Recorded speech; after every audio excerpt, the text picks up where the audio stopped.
Of course, there were parts of the world that weren't dark at all, but in a civilization that stretched from Spain to China, the golden rays of discovery and invention shone over everything. What civilization? The Muslim civilization, my young friend. Through scholars and scientists of various faiths, some of the most important discoveries known to man were made at this time. Discoveries that drew on knowledge of the ancients, but have more connections with your modern world than you could possibly ever imagine. Like what? Well, all sorts of things. I've got to get a picture of this.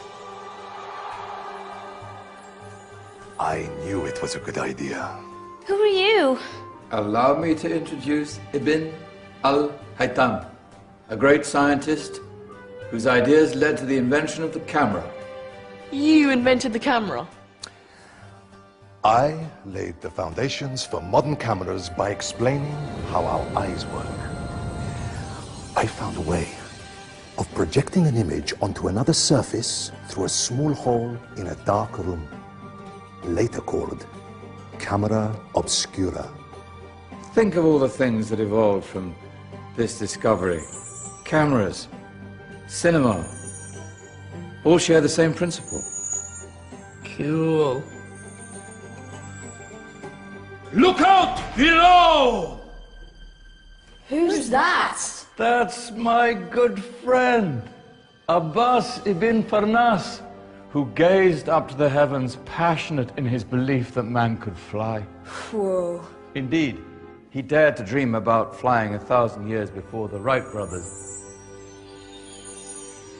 Do you know you all take your jet-setting holidays for granted, so it only seems fair to remember Abbas ibn Farnas.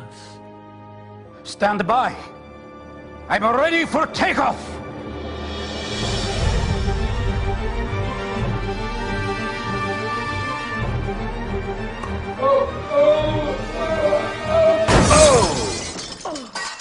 He did forget one thing, though. A tail, useful for landing. Ah, my back. Is there a doctor in the house? Did someone call? Ah, my old friend, why don't you introduce yourself to my young guests? I am Abul Qasim al-Zahrawi. Many call me the father of surgery. Did you actually do surgery back then? Of course we did. In fact, many of the surgical tools that I invented are still used in your modern hospitals. Excuse me, a patient needs my attention. Scalpel? I think I may need some stitches. In that case, I'll use catgut. Catgut? From the gut of animals. Perfect for stitching up internal wounds. Your surgeons are still using it today. Sorry, mustache.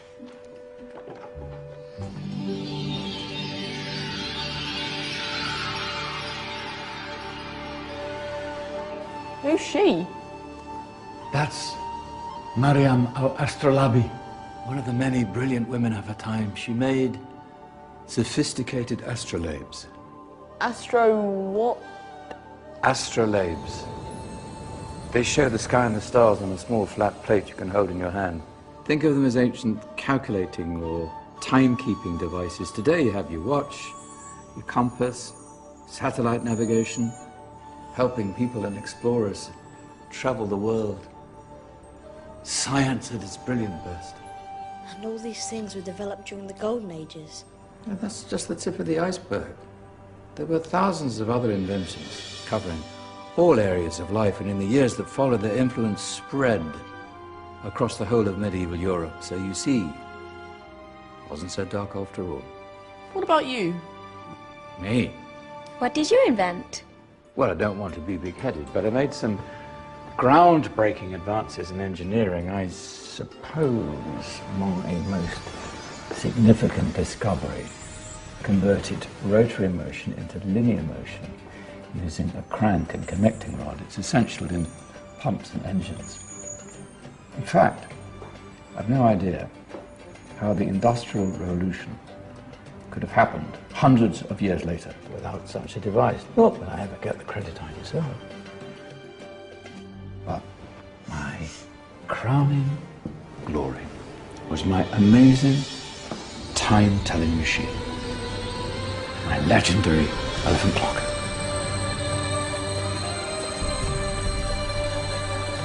It's a clock. Yes. Dozens of components collected from different cultures around the world. Indian, Greek, Arabian, Egyptian, Chinese. Wow. A United Nations clock. That is pretty cool. Does it actually tell the time? Wow, yes, of course. If it wasn't for me, thousands of people would be late for everything. Speaking of time, we better get you back. And remember, spread the word. This was a golden age, and I've only shown you a tiny part of this wondrous time. There are countless other scientists and inventions directly connected to your modern world. You're just going to have to find out for yourselves. No, wait.